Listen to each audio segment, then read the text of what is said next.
Almost to 1:30. We'll wait another minute here. Oh, there we go. Okay. Well, welcome everybody. It is the Riverside County Transportation Commission, Western Riverside County Programs and Projects Committee. It is Monday, September 27th, 2021, and it's 1:30 p.m. So we are going to call this meeting to order. For those of us that are joining remotely, which is everybody, but the members of the public, if you would like to give public comment today, we ask that you limit your comments to 3 minutes. There are different ways of letting yourself be known.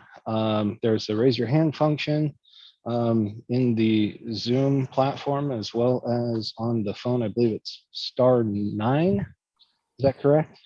Yes. Okay, *9. So, like I said, we've called this meeting to order. We're going to start with the Pledge of Allegiance. Let me see here.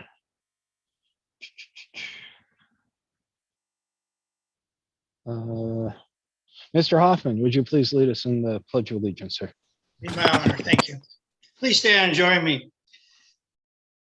I pledge allegiance to the flag of the United States of America and to the republic for which it stands, one nation, under God, indivisible, with liberty and justice for all. Thank you. Thank you, sir. I appreciate that. Let me go back here on the screen. Okay. We've done the pledge and we are to our roll call. I understand that we have quorum, but we're going to do roll call. Is that correct, Lisa? Yes, thank you. District 1, District 1 here. District 5, I'm here. Corona, Eastville, Present. Hemet, Yes, I'm here. Parupa Valley, Menifee, Menifee is here. Moreno Valley, Marietta, Here. Norco, Norco is here. Paris, Here. Wildemar. Here. Thank you. We do have a quorum.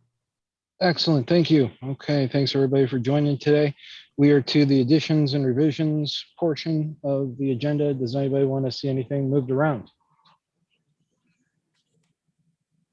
Okay. I'm not seeing anything or hearing anybody. Speak now, forever hold your peace. Okay. Let's move on from there to our consent calendar. And that is for item 6A, and that's the approval of minutes. Do I have a motion or any discussion on this? Move approval from Hemet. Okay. Second, Marietta. We have a motion. We have a second. Any discussion? Okay, roll call, please. District 1, Yes. District 5, Yes. Eastvale, Aye. Hemet, Yes, Menifee, Yes. Marietta, Yes. Norco, Yes. Paris, Yes. Wildemar. Yes. Thank you. That item passes. All right, excellent. Thank you. Moving on to item number 7, and this is agreements for on-call design, engineering, and environmental services for commuter rail and station capital improvement projects. I'm sorry, I don't have the correct agenda in front of me, meaning the one from staff. So I'm going off of our regular one. Who's going to be leading us on discussion on this one? David Lewis will be. Okay, Mr. Lewis, please, if you could, sir. Thank you. I have a quick PowerPoint presentation. Lisa, can you please pull it up? Thank you. Good afternoon, everybody. My name is David Lewis, Capital Project Manager. We are seeking the committee's approval on the agreements for the on-call design, engineering, and environmental services for commuter rail and station capital improvement projects. Also joining me today is Elisa Johnson, RCTC Senior Procurement Analyst, to help with any procurement questions that might arise. We appreciate your time today. Next slide, please.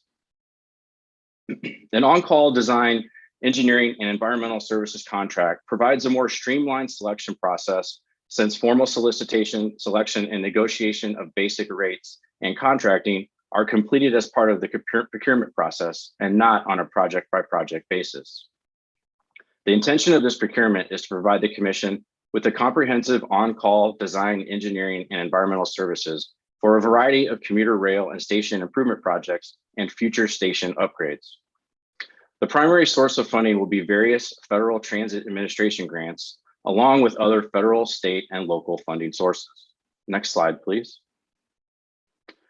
A request for qualifications, RFQ, was released on May 6, 2021. Evaluation criteria included elements such as qualifications of the firm, staffing and project organization, project understanding and approach, and the ability to respond to the requirements in the RFQ.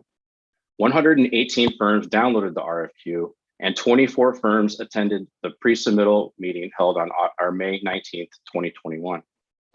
8 firms, Dewberry Engineers, EXP US Services, HDR Engineering, HNTB Corporation, Moffitt and Nickel, Mott McDonald, Rail Pros, and STV Incorporated, all submitted responsive and responsible statement of qualifications prior to the 2 p.m. submittal deadline on June 17th, 2021.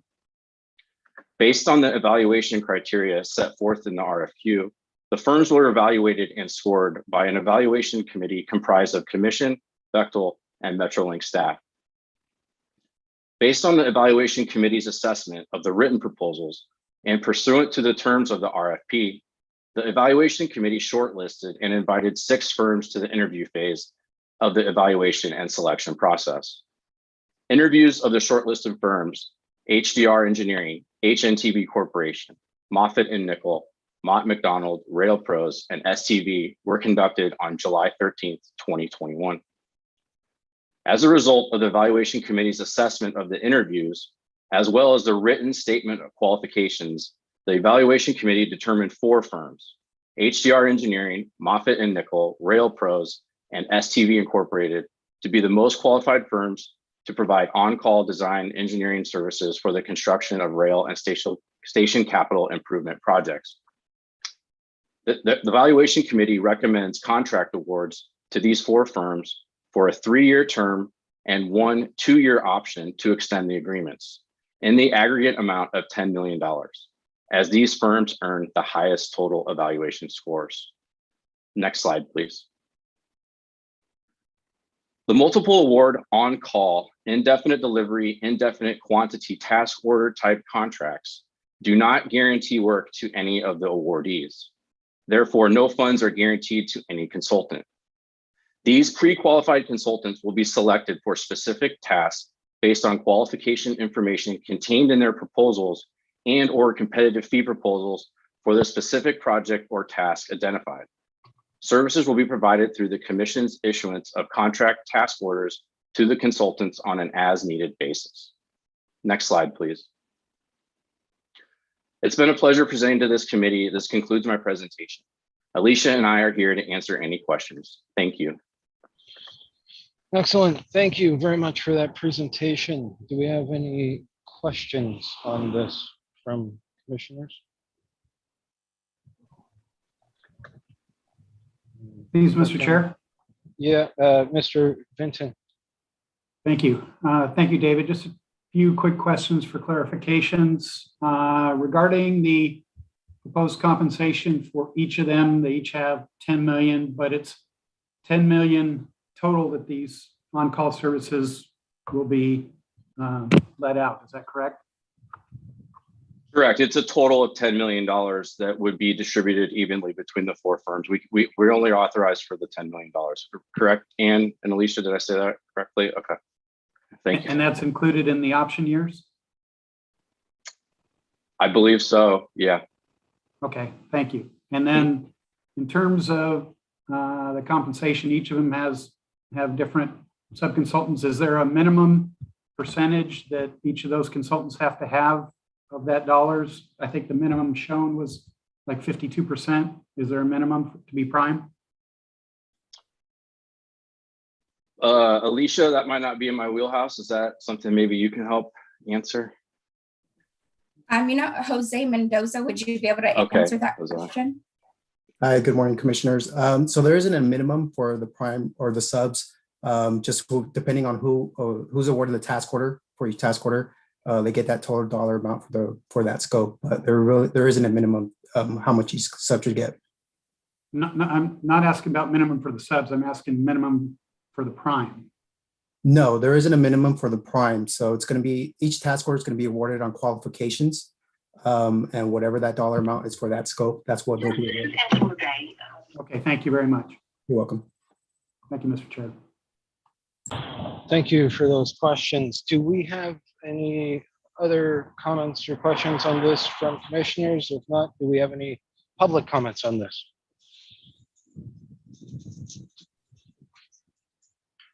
Okay, I'm looking at my screen. I apologize, everybody. I'm doing this from my cell phone today, so I'm bouncing between screens. So if I don't see it, just speak up. I'm not seeing any Okay. hands raised, Chair Lorimer. Okay. All right. I don't see anything. Do we have a motion from anybody? I'll make that motion, District 5. Okay. Thank you, Supervisor. We have a Second, motion. Wilgamar.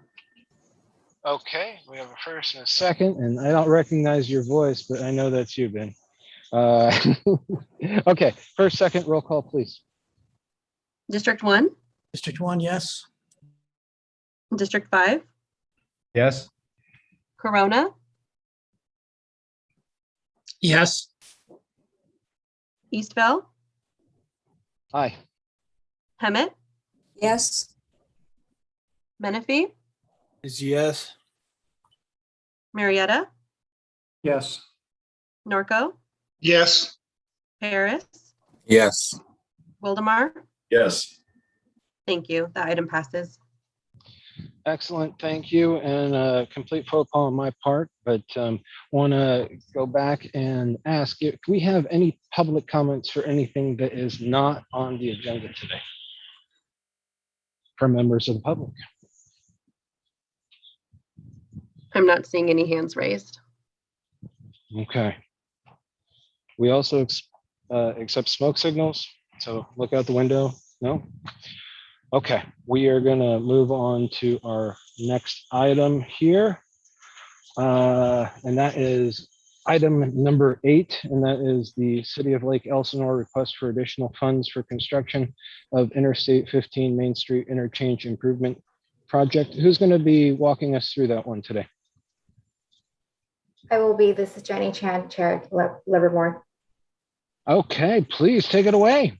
Great, thank you. So at the March 11, 2020 Commission meeting, staff recommended award of a construction contract for the Interstate 15 Railroad Canyon Road Interchange Project, which the Commission is constructing on behalf of Lake Elsinore.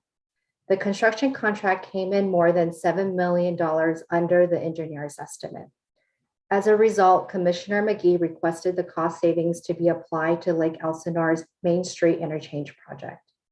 At the June 10th, 2020 Commission meeting, approximately $5.5 million of 2009 Measure A Regional Arterial, abbreviated as MARA funds, were approved for Lake Elsinore's Main Street Interchange. At this point, I'd like to pull up the project map. So as shown here and also in attachment 2 of the staff report, the project is located along I-15 between Central Avenue, State Route 74 to the north, and Railroad Canyon Road to the south. The Main Street interchange improvements include widening Main Street from 2 to 4 lanes, ramp metering, improvements to north and southbound on and off ramps, and installation of traffic signals at the ramp intersections. The interchange is currently a diamond configuration, and the proposed signalization and ramp widening will extend the life of the interchange. Lake Elsinore and Caltrans are partnering on the project. You can take down the map now, please. Thank you. Since the commission meeting last June, the city of Lake Elsinore has been getting the Main Street project ready for construction. On September 14, the city submitted a request letter indicating the following. The Main Street Interchange construction advertisement closed on September 9th, 2021. All 3 bids came in higher than the engineer's estimate. An analysis of the bids indicate that the cost for certain items increased dramatically. With the low bid, the total cost of construction has increased to $10.12 million including construction management and post-design services. Lake Elsinore was able to identify an additional 1.7 million of local funds to narrow the funding gap, but is still in need of $2.4 million. Improving the Main Street interchange will improve congestion and complement the Railroad Canyon interchange.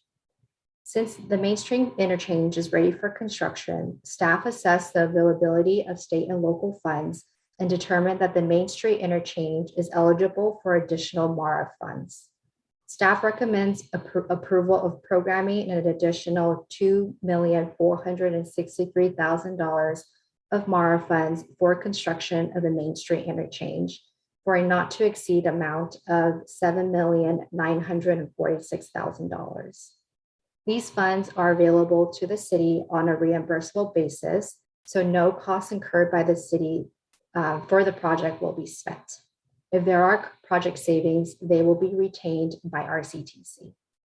This afternoon, I'm joined by Ramon Habib from the city of Lake Elsinore. Ramon is Lake Elsinore city engineer. We are both available to answer any questions you may have. Thank you. Excellent. Thank you, Jenny. Great presentation. Do we have any members of the public that wish to speak on this item? I'm not seeing any hands raised. Okay, commissioners, any comments or questions related to this item? Commissioner Benton has his hand raised. Yes, Mr. Vincent. Thank you again. Thank you, Jenny. Real quick, so I understand, if there wasn't the $7 million savings on Railroad Canyon Interchange, would this project have been funded by the city? I believe so, yes. And initially, this is. Oh, sorry, Jenny. Commissioner, possibly is the answer. This project, Main Street, this project is eligible for Measure A regional arterial funds. So if we wouldn't have had the savings from Railroad Canyon, the city could have still made a request to RCTC to fund it out of, or portions of it out of the Measure A regional arterial pot. So it's eligible from multiple sources of funding that we have. So it could have received RCTC money regardless of whether Railroad Canyon came in under or not. And was it on the list of project priorities? So in the MARA program, because we haven't done a call for projects in a number of years, I don't think it was on the last call for projects, but it's been a number of years. So what we've told our member agencies and in between calls for projects, what we tell our member agencies, if they have a project that's ready to go to construction and they need funding to make the request, and if we can identify available sources of funding for which they're eligible, that we would bring items to the commission for consideration. So I would say it's not uncommon in between calls for projects where we establish priority lists for jurisdictions to come forward and ask for money. Okay, thank you, Ann. Thank you, Jenny. Thank you, Mr. Chair. Excellent. Thank you, sir. Linda, I see you have your hand raised. Yes, thank you very much. My question is, these are, quote, surplus funds that are available to jurisdictions, and this isn't being taken away from any other project that may be in the line waiting for accumulation of funds to get done? No, it's not. Okay, thank you. Thank you, Linda. I appreciate it. So really quick clarifying question. So okay, well, let me go with Mr. Hoffman first. Mr. Hoffman. Thank you, Clint. You could have gone. I just have a question real quick, and probably for the engineer, Elsinore's engineer. Is this going to help out the Highway 74 connection via Dexter? Is that what the plan was? The road, the frontage road along the freeway? Thank you, Commissioner Hoffman, for the question. So if I can pull back that exhibit actually that was shared earlier, the Main Street interchange works in unison with the Railroad Canyon Road. So you'll see here on the right side of your screen is Railroad Canyon Road crossing the freeway, and Main Street in the green to the left. Those two interchanges are now connected through the Camino del Norte extension. That is a project that the city, yeah, exactly right there next to the landfill, the project that the city took on a couple of years ago, extended Camino del Norte by about a mile. It was about a $3.8 million project that the city funded. So this provided a connectivity between Railroad Canyon Road and Main Street Interchange. This helped us quite a bit during the construction phase of Railroad.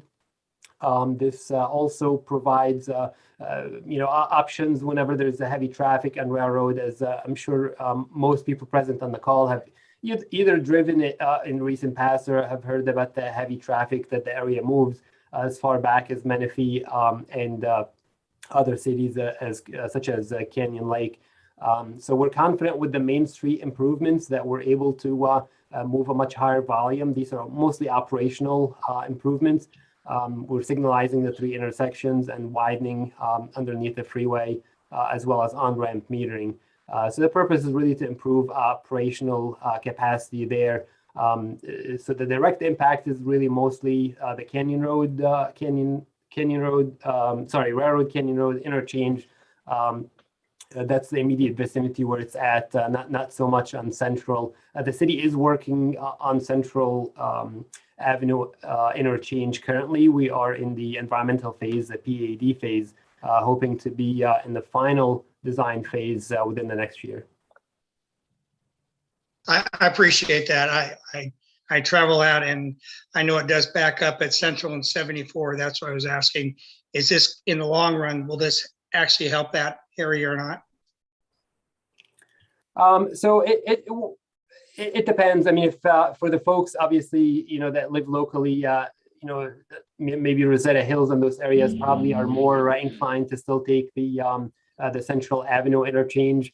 If you're a little bit further out, closer to the Main Street area or the west side of the freeway, you could possibly choose to come down the local roads like Collier and take Main Street. There could be some help provided there if you live on the west side of the freeway. But as I said, directly to help the circulation of Central Avenue itself, especially the business area. Folks that are frequenting those areas are probably going to tend to take Central Avenue, and that final design will start next year. All right. Well, I appreciate that. Thank you. Thank you. Okay. Not seeing any other hands raised. I did have a clarifying question or two. So if these monies were not approved for this project, would they be available to other projects?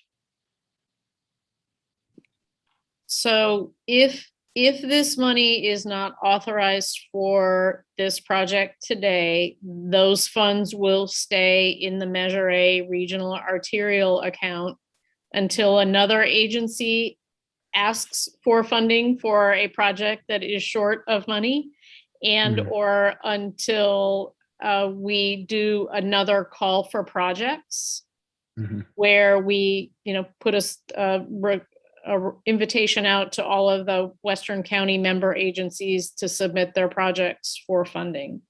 So it will just stay in the Measure A regional account until it's spent by another project. Okay. In terms of the way that we arrived at this ask, is this, I don't recall seeing something done like this before, but that doesn't, I may have a short memory. What is the, is this standard practice? It is. Okay. I'm thinking back, probably one of the biggest asks we got was when Corona advertised the Foothill Parkway project a number of years ago. And I think that came up, I don't know, $12, $13 million short. And they came to the commission to ask the commission to fill that gap. I am trying to think of, I think the county has had some projects where they've needed a gap filled and they've come to the commission. And I think there've been a couple of other jurisdictions. I mean, overall, our member agencies do a really good job of estimating their projects. So this doesn't happen that often. When we start seeing some instability in the contracting world with bid price fluctuation, we see some, we do see some ask. We have another jurisdiction right now with bid prices that came in over, and they are getting close to sending a letter asking for the commission to provide some funding, but they're trying to value engineer their project to reduce the scope and their ask of the commission. So I view this as a relatively, though infrequent, it's relatively routine. And if the goal is, if a member agency can get a project all the way through the environmental phase, the design phase, out to construction to open bids, that's generally taken many, many years. And so we've encouraged our members of our technical advisory committee and the member agencies, if they're at this point in a project, to come and ask so that we can continue to get projects out the door in support of our member agencies. So it not uncommon, it's just infrequent, if that makes any sense. No, that's very helpful. I appreciate the explanation and taking us through that. All right. So we didn't have any members of the public wishing to speak. I don't see any hands raised. At this point, I'm looking for a motion. This is Benoit from Willamar. I'll go ahead and move the item. Norco seconds. We have a first and we have a second. Roll call, please. District 1, District 1, yes. District 5, Yes. Corona, Aye. Eastville, Aye. Hemet, Yes. Menifee, Yes. Marietta, Yes. Norco, Yes. Harris, Yes. Wildemar. Yes. Thank you. That passes.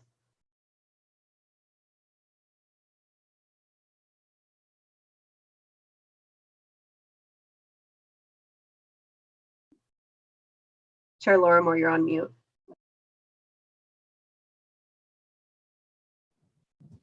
Well, see, I was trying to block off background noise and blocked off myself. That's pretty good. All right, so I will repeat everything I just said to myself. All right, that brings us to number 9, our executive director's report. Ms. Mayor. Okay, thank you very much. Commissioners, just to provide an update, at the last commission meeting, you approved the plan of refinance for our debt.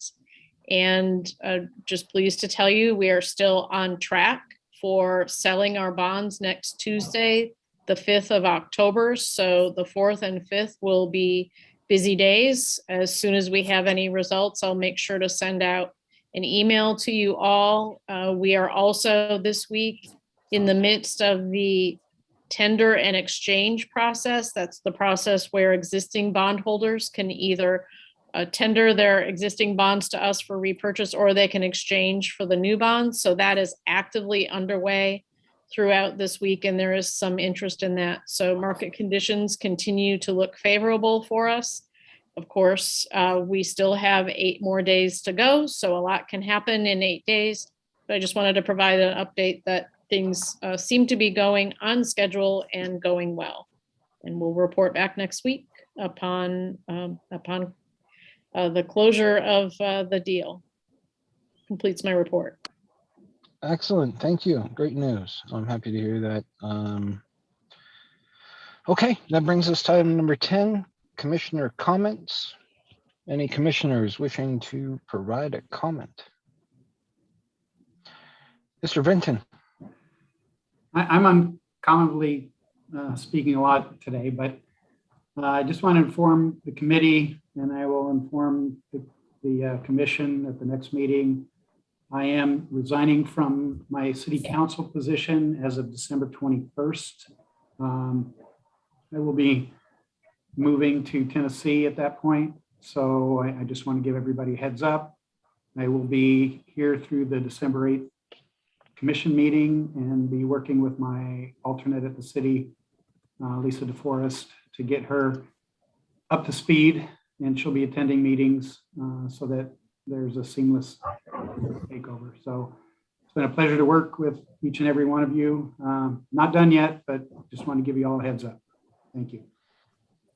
Wow, we're gonna miss you, sir. But you say Nashville? No, actually East Tennessee, about 40 East minutes Tennessee. southwest of Knoxville. Okay, very cool. Well, I'm excited for you, even though we're gonna miss you over here. Thank you. But that's great. Great news. All right, let me see here. Do we have any other comments? I don't see anybody's hands raised at this point. Okay. Well, I want to check with staff since I am doing this not in front of my computer today. Was there anything that I missed that I should be talking about before we adjourn? No, sir.